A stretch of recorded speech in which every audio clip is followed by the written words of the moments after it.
Narcity found me. I'm at my fertility clinic right now. Hi, my name is Shania and welcome to my YouTube channel. I'm going to share 3 reasons why I decided to freeze my eggs at 25. What? You are new to my content and you aren't here from Instagram or TikTok. I'm a 25-year-old PhD student in global health. My research focuses on child health, knowledge translation, health communications. I also co-founded a nonprofit organization with my little sister, Anya, and I wrote a children's book about a year ago. And so I love projects, I love working on things, and I love knowledge translation. I love sharing health information and making health accessible. Hence, this video. I was very hesitant about sharing this journey online. It is such an intimate thing. We're talking with my sister, who is a family doctor, my fertility doctor, and my partner and my family. I think that fertility, women's health, and planning for a family can be quite taboo for very many people and very many cultures worldwide.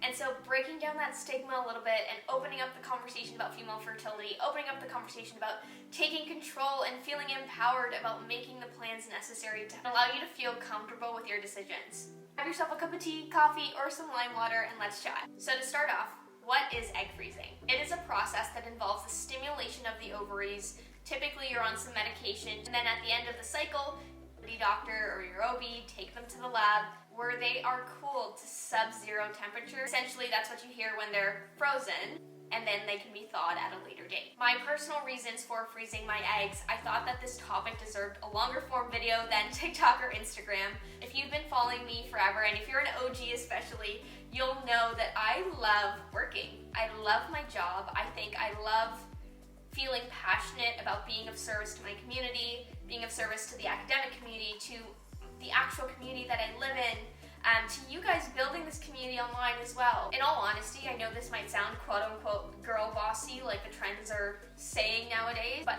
I don't want to hear the biological clock that's knocking at my door making me feel pressured to have kids earlier than I'm ready for. I'm 25, I will finish my PhD around the age of 26. I want to potentially build a company or to do more training in my area of expertise to get to where I want to be. I know this might sound a little bit weird to be planning fertility goals at the age of 25, but I'm trying to look into the future as much as possible. And I know within the next 10 years, I just don't see myself having children. I also don't see myself having the time. I also think I owe it to myself for this chapter of my life to go 100% in to my career goals, working on me, working on the life that I want to create.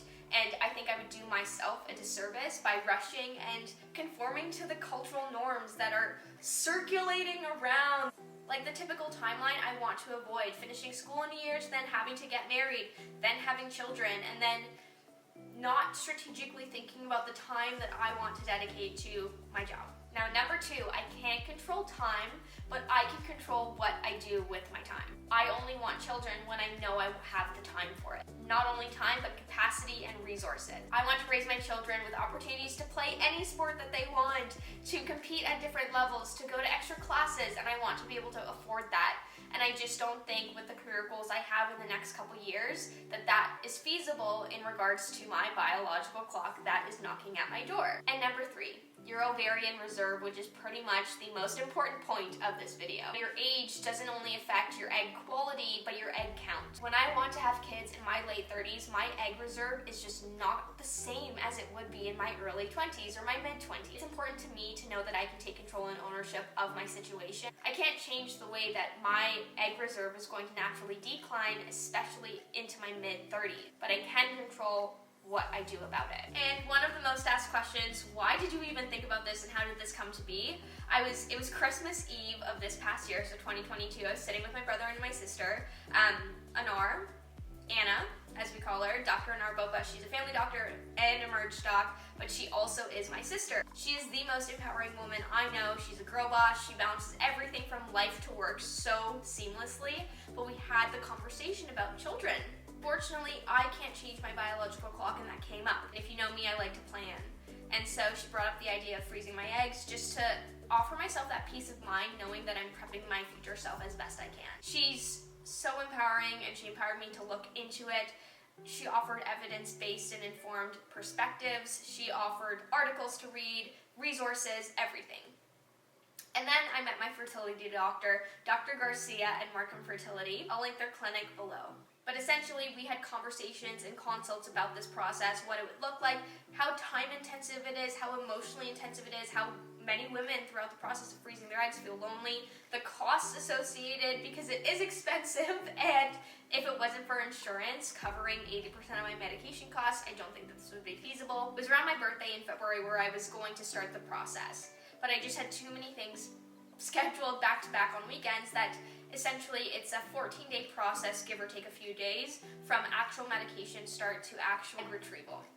And so I would essentially have to move home to my family home to be closer to the clinic because I am here in Hamilton for school. So just logistically, there are a lot of things you have to think about and plan your time and plan, like I can't go into the office while I am living at home because it's such a far commute, so I had to let my team know. Even for me, it felt taboo sharing this information and sharing that I was doing this procedure because it's not the norm amongst the circles that I fall within. And so a lot of my friends were kind of like, are you okay? Because we know that if you have certain conditions, it is covered by OHIP, which is, if you're not from Canada, it's like our health insurance. So yes, I assured everyone I'm okay. This is just me thinking about my future self as best I can. I made this video and I'm making this series on Instagram and TikTok to stimulate awareness about female fertility and empowering each other to talk about it. I think it's logical to think about your career in terms of family planning.